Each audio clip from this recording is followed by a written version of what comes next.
Today we're in Psalm 14, and here we see the foolishness of living as if God doesn't exist. And if he does exist, living as if he doesn't matter. Because in the end, we're going to find out he both exists and matters. And just a couple points of clarification to start. The word fool there in verse 1, in our modern culture, is usually taken as an insult to someone's intelligence. We're saying they're not smart. We're saying they're idiots. They have a low IQ. But that's not really what the word fool means in the Bible. The word fool isn't about a lack of intellectual intelligence, but a lack of spiritual intelligence. They may be very intellectual in terms of book smarts. They may have a very high IQ, but they lack spiritual perception to realize there's a spiritual realm out there beyond the world that I can see with my eyes. And coupled with that lack of spiritual perception is a lack of humility in realizing how temporary and mortal and fragile I am compared to God, who is in the spiritual realm and who is eternal. And so fools in the Bible,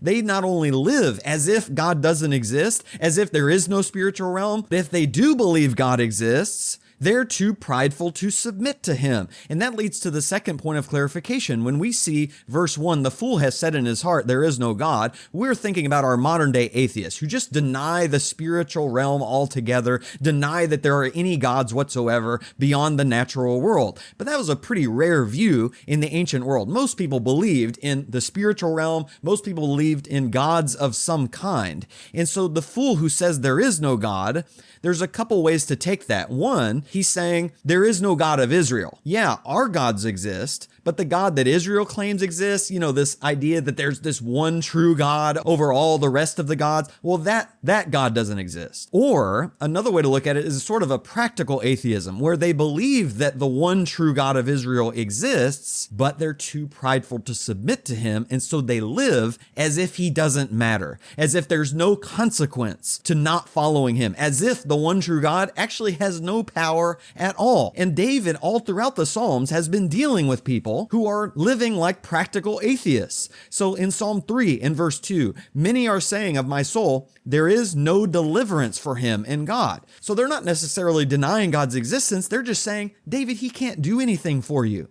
In Psalm 10, the wicked, in the pridefulness of his countenance, verse 4, does not seek God. All his thoughts are, there is no God. So they live as if there is no God that they have to give an account to.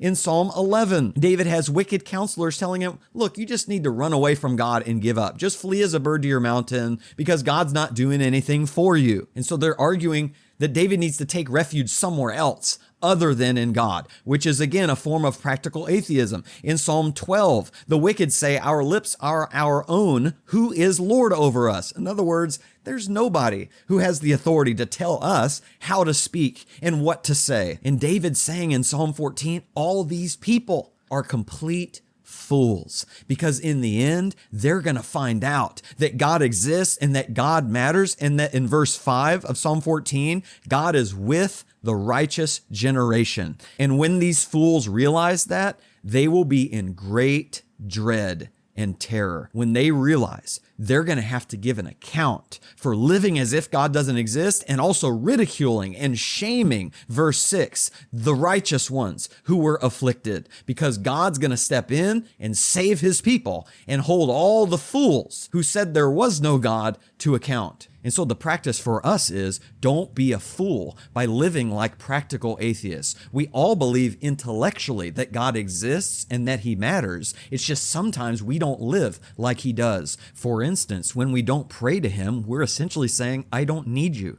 When we don't read his word, we're essentially saying, I know how to guide my own life and I don't need your guidance. When we take refuge in sin or pleasure and entertainment and try to numb our pain instead of going to God with our feelings and what we're going through, we're saying that he's not enough for us. And when we don't rely on God's grace for our justification and instead we try to justify ourselves by doing more good works than anyone else to prove what great people we are, we're living as practical atheists. And the prophecy of this psalm is setting up the fact that all of us are fools. We have all, at some point in our life, lived as if God doesn't exist and God doesn't matter. And therefore, we are in desperate need of God's grace. It's why Paul quotes from this psalm in Romans chapter 3 to show us our need for a Savior. It's because God has looked down from heaven to see that all of us have been fools, that we need, verse 7, for the salvation of God to come out of Zion and to save us, because we can't save ourselves. We are all completely spiritually bankrupt. And praise be to God that He would be willing to save fools like us. And our prayer today is, Father, I believe that you exist and that you matter. Now please help give me the strength